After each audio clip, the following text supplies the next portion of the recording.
50 Alrado, chasseuse et chasseur de l'arche. Je tenais à m'excuser avant de commencer parce que, comme vous pouvez l'entendre, j'ai plus beaucoup de voix, je suis tombé malade. Donc voilà, j'espère que ça va pas trop être dérangeant. De toute façon, cette vidéo réaction ne sera pas très longue. On va parler de la bande-annonce du film Borderlands qui est paru ce 21 février. Pour rappel, hein, le film donc sort cet été en salle.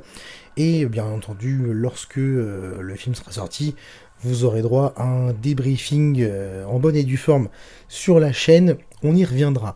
Pour l'heure, place à la bande-annonce avec quelques premiers éléments qu'on a pu découvrir.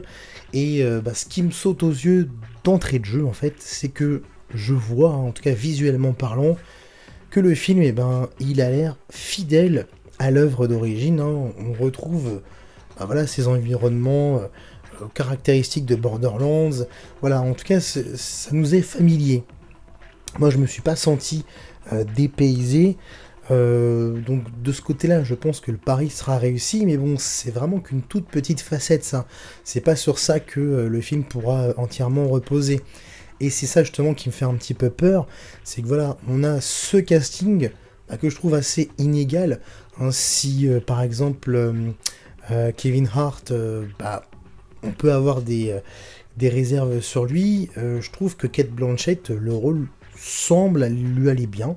En tout cas, voilà, je sais qu'il y a pas mal de gens qui sont pas forcément d'accord, qui la trouvent vieille et tout ça. Mais je trouve que elle colle bien au rôle, hein, même si effectivement il y a ce facteur de l'âge. Maintenant, voilà, on verra bien ce qui se passera dans le film. Hein. Est-ce qu'ils ont bien exploité Lilith ? Ça reste à voir, je pense qu'on n'en a pas vu suffisamment. J'ai bien aimé le petit passage avec Jamie Lee Curtis. Elle aussi, je trouve qu'elle elle colle bien au rôle de Tanis qui est un petit peu piquant. Et il y a cet humour caractéristique du personnage qu'on retrouve dans son interprétation et que j'ai plutôt apprécié. Ce que j'ai peur par contre, c'est pour Jack Black. J'ai peur qu'il ait mal exploité le rôle, parce que bon, c'est un rôle qui était fait pour lui. Moi, quand j'ai entendu Jack Black pour Claptrap, je me suis dit bon, ça va être détonnant. De ce que j'ai vu, ça a l'air un peu plan-plan comme humour. Maintenant, j'ai vu le trailer en VF. Peut-être qu'en VO, ça sera un peu mieux, hein. Mais bon, voilà, j'ai quand même des réserves. Donc, à voir au niveau du casting. D'ailleurs, à propos des doublages, moi, je pense que le casting d'origine, hein, des doubleurs d'origine, au niveau de la VF, hein, je parle, ça aurait été plutôt intéressant de les retrouver. Maintenant, je pense que c'est un choix de la production de demander à d'autres acteurs de faire les doublages, donc ça va un peu nous dépayser, parce qu'on a l'habitude de certaines voix pour nos personnages.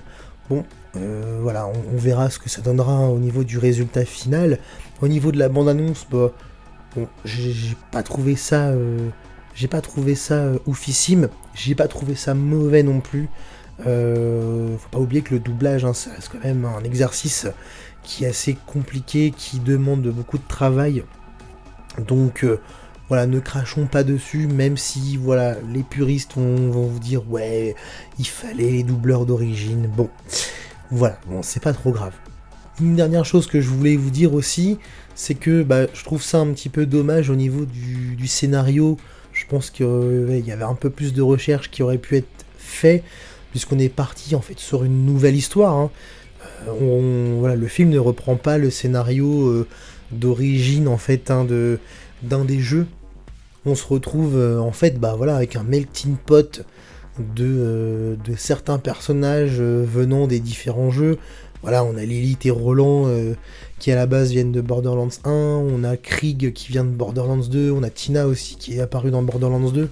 Et voilà, on développe une nouvelle histoire, même si en gros, c'est vrai que ça reste assez similaire, hein, je pense, au premier Borderlands. Voilà, hein, il y a une arche, on va à la quête de cette arche, et puis voilà, basta.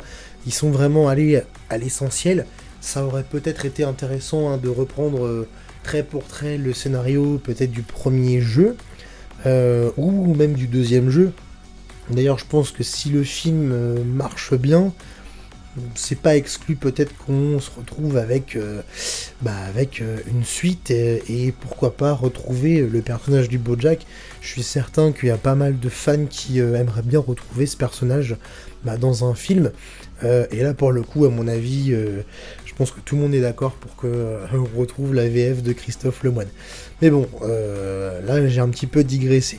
Bref, on verra bien. En tout cas, scénario assez basique. Espérons que ce soit efficace, espérons que les gags seront au rendez-vous. En tout cas, une chose est sûre, moi, j'avoue, hein, je peux m'avancer là-dessus, mais je trouve que d'ores et déjà, l'univers, il est là. Pour le reste, eh ben, rendez-vous cet été. Voilà, c'était ma petite réaction. Je vais vous laisser, je vais aller ménager ma voix. Et surtout, n'hésitez pas à donner votre avis, en fait, hein, à débattre dans les commentaires, ça pourrait être cool d'interagir un petit peu, voilà, qu'on puisse un peu confronter nos points de vue. Je vous fais des gros bisous, je vais aller me reposer et je vous dis à très vite. Ciao, ciao. Oui, excusez-moi d'ailleurs, j'ai oublié de vous dire, mais n'oubliez pas de faire le café. D'ailleurs, je pense que je vais aller en boire un bien chaud pour ma gorge. Bisous, bisous.